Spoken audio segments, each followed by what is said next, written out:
Da ni'n rhithro trwy yr adran i'r Merlod Cymreig, yr adran bach, y dosbarth i'r Eboles neu Adfarch Blwydd sydd dan sylw'r beirniad y Vicky Stevens. A Heledd, 6 yn cystadlu, dyn ni'n mwynhau bore yma'n do? O, mae di bod yn ddechrau penny gamp i'r ffair eia, a wy'n credu mae'r ffaith bod na, wel, dorf o bobl di bod yn dod mewn drwy'r dydd yn gweud cyfrolau yn dywi.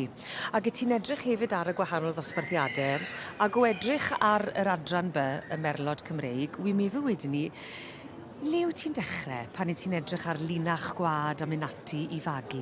Dwi'n meddwl bod yn bwysig iawn i fynd i sioe, sefyll nôl, cymryd amser i ddarganfod be wyt ti'n licio, be sy'n cymryd llygad ti yn y sioe, nid nodyn wedyn o sut mae'r hyn i wedi cael ei fagu. A wedyn mynd ati i brynu gaseg neu brynu eboles, neu ffeindio'r gwaed yna ydych chi'n licio, a'r teip ydych chi'n licio, a wedyn dewis march. Yr un peth, really, ydych chi wedi bod yn y sioe a gweld patrwm, o dwi'n licio hwnna, o mae nhw gyd, mae tad rhain yr un march. Mae lle i ddefnyddio'r march yna, achos dyna dwi'n licio. A ie, mae bobl sy'n magu fel anoraks, chain spotters, y byd cyffylau. Mae nhw wrth i bodd efo gwaed a studio llunellau a gweld, o mae hwnna'n mynd o hen nain y gaseg hon, ydy hon, ac o'n i'n meddwl bod hi'n lyflu, so dwi'n mynd i trio cadw'r llinell yna. So, a hynny, llyn ni'n gallu siarad am oriau a magu. Ond mae yna hyn ddywediad, allwch chi, rhywun ddoeth iawn ar rhywbryd yn dweud, allwch chi byw rhyw 5 bywyd, 5 oes, heb gwybod pob dim sydd i gwybod am magu. So, does ddim byd y mathemategol. So, lot o look hefyd. Ti wedyn ni yn anorac. Ynddo, ie, sadog o iawn. Na, dim o gwbl. A fel wyt ti'n gweud, y risg mewn ffordd, dwi ti ddim yn gwybod. Dwi ti ddim yn gwybod beth sy'n mynd i ddigwydd. Allwch chi dewis, allwch chi gael y gaseg gorau yn y byd a'r march gorau yn y byd, bridiwn efo'i gilydd, a gallai canlyniad fod yn damwain car llwyr, ond dyna ydi o. A mae yna lot o sôn am line breeding, bod chi'n cadw'r gwaed yn agos. A hen boi, cofio Geraint Jones, bryd fan Nebo, oedd yn llwyddiannus iawn, wrth gwrs, rhaid rhoi cyflwyniad iddo fo, ond cofio fe'n deud fi a dad rhywbryd mewn rhyw sioe, os pan wyt ti'n magu'n agos, gewch chi rhywbeth special neu combine harvester. Dim byd in between, Mae yna gyment i sôn amdano fe yn dros pan mae'n dod i fagu a llinach gwad, ond deren ni gael edrych ar yr olygfa sy'n blaen ni fan hyn, yr ebolesi neu'r adfarch gyda'r adran by, y Merlod Cymreig. Felly wy'n credu maen nhw gyd wedi cael eu tro, a phob un ohonyn nhw cyn bo hir yn mynd i gael yr olwg fanylach gan Mrs Vicky Stevens, beirniad yr adran yma. Mae gwaith Mrs Vicky Stevens o Frydfa Annandale yn parhau wrth iddi hi feirniadu y dosbarth arbennig yma i'r ebolesi neu'r adfarch gyda'r adran by, dyna hi, yn y gwyrdd yn beirniadu.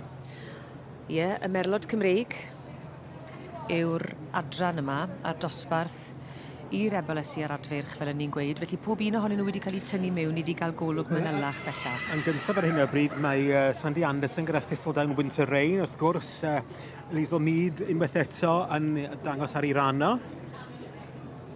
Ac i ni wedi gweld Liesl Mead yn dangos ar han Sandy Anderson yn barod heddi. Do, yn bencampwr yn yr adran A yn gynharach. Mae ni 2-2 4-9 wagtail Elisabella. Dyna hi yn ail ar bol gwynna. Dyna ni'n cyntaf. A 2-2-5 dim yn trydydd wedyn Cadlan Valley y Miss Tinkerbell. Wel, dyn ni'n gweld Vicky Stevens wedi dilyn yr un patrwm trwy'r dosbarthiadau. Mi angen nhw allan am y tro ola iddi cael gweld nhw. Ac o'r 6 yn fan hyn, dwi'n meddwl wnaeth i aros gyda'r un sy'n gyntaf, Heledd. Gynnau rhyw teimlad bach. A ti'n mynd i stico gyda hwnnw? Ynddo. Da iawn ti. Ie. A mae'r cryfder asgwrn yn beth mawr gyda Vicky, ynddos? Wrth gwrs, mae'n magu a drampa sydd yn addas ar gyfer wneud bethau Sioe Hunter Ponies. Felly mae'r asgwr a'r trwch yna yn hollol bwysig. Fydd eisiau rhywbeth a digon y maint o drwch i wneud hynna. Os na newidiaeth? Wel, dyn ni 2-2-5 dim o'r trydydd safle, Cadlan Valley, Miss Tinkerbell i'r safle gynta.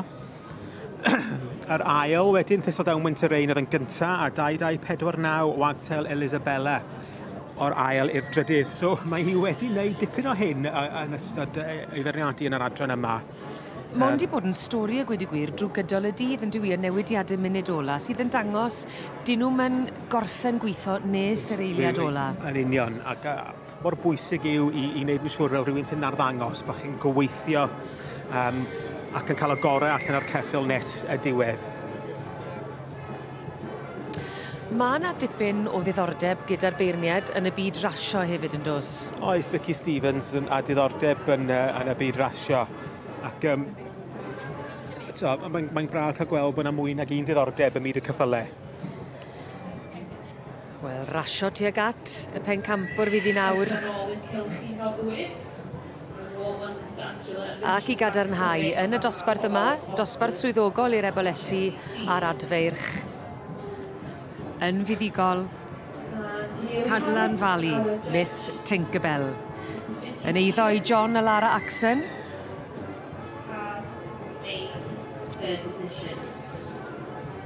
A John Axon yn dangos heddi hefyd. So a lovely opportunity for a photo with the winning yearling filly for Gelding with the judge and our sponsors for the section.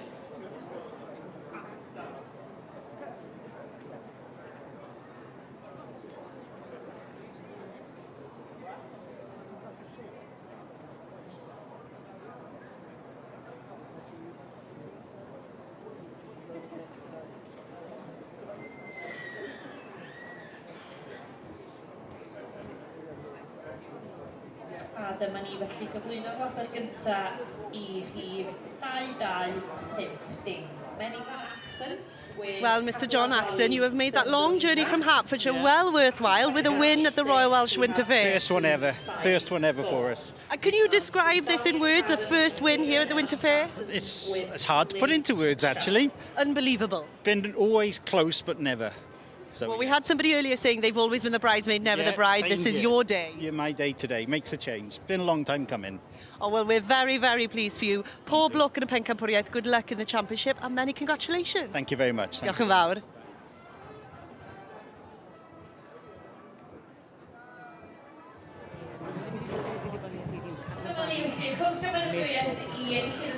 Tipyn o dasg yw codi'r brig yn y ffair ea, a rhywun sy'n profi'r fuddugoliaeth heddi yw Cadlan Valley Miss Tinkerbell, a'r perchennog a'r un sy'n dangos John Axon ar ben I ddigon.